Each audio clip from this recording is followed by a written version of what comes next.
Ciao Bellas, and welcome back to my channel for another Let's Talk Thursday. This week, are you built for marriage? Let's talk about it. I believe marriages fail because people go in with the wrong mindset and idea of what marriage is. First, you're here to cater to me and meet all of my needs. Wrong. The biggest thing wrong with that is no one person on earth can meet all of your needs. It's impossible. The only person that can meet all of your needs is Christ. And that's where we have to understand that we need to go to find our wholeness and our completeness that we oftentimes are looking for in someone else. They're human and flawed just like we are. So we can't expect them to fix our messed up just like they can't expect us to fix theirs. Second, if you love me, you'll never hurt me. Again, wrong. Now, while you wouldn't want to be with somebody who intentionally hurts you, the fact of the matter is we're gonna fall short. We're gonna do things that don't quite meet up to what the other person is expecting, and we're gonna hurt each other. We're gonna fail each other. We're gonna wrong each other at some point. What we have to understand is that it's going to happen because we're not perfect. And you have to be able to grace each other through those times when it does happen. Third, I would never do X, Y, and Z, so you shouldn't do it. Newsflash, you're not marrying yourself.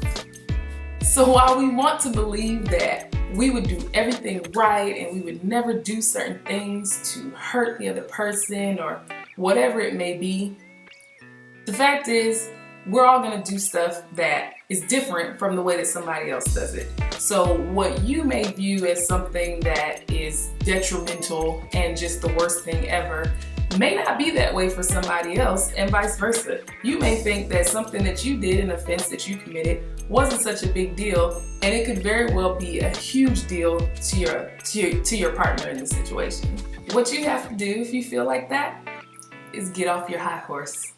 And I'm talking to myself because honestly, this one is probably the one that I struggle with the most. I'm one of those people that loves hard and I want to do everything I possibly can to show you I love you and pour all into you and all of that stuff. And sometimes when you have that type of a personality, you set your expectations to the point of what you would do, the way that you would handle every situation.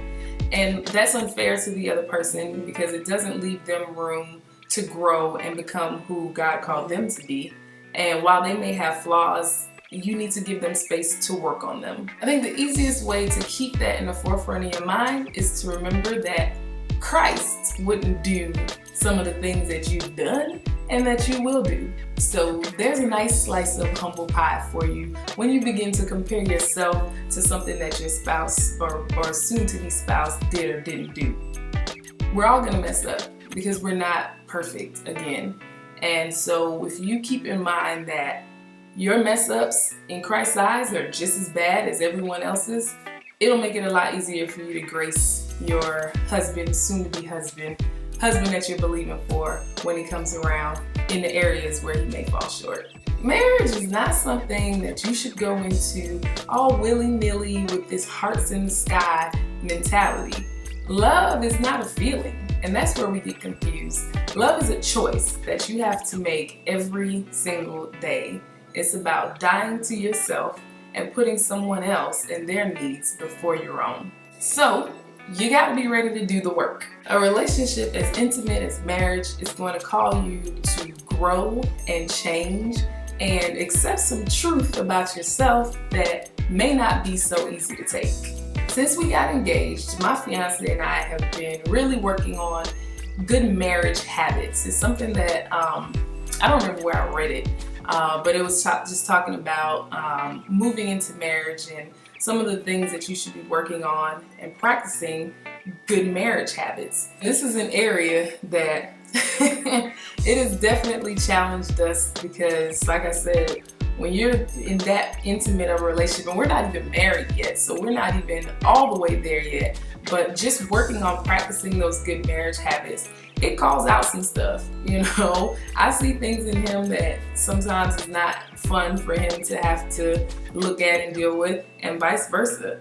And so those things are only going to be heightened once we're married, because we'll then be living together and we'll be on a much more intimate level and having to make a lot more decisions together and things like that. So sometimes you're not always gonna like each other, and you're gonna have to understand that those times are gonna come and you have to be ready to work through them. So are you willing to keep on keeping on when things get rough?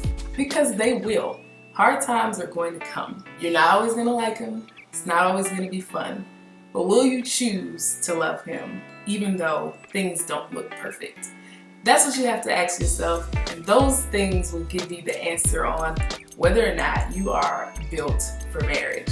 So hopefully this inspires somebody to think a little bit and to explore those ideas outside of the hearts and the skipping through the flowers, because every day isn't going to be like that.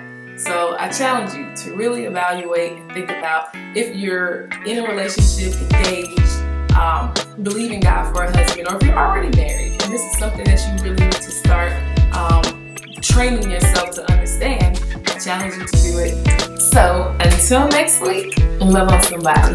Love y'all. Ciao.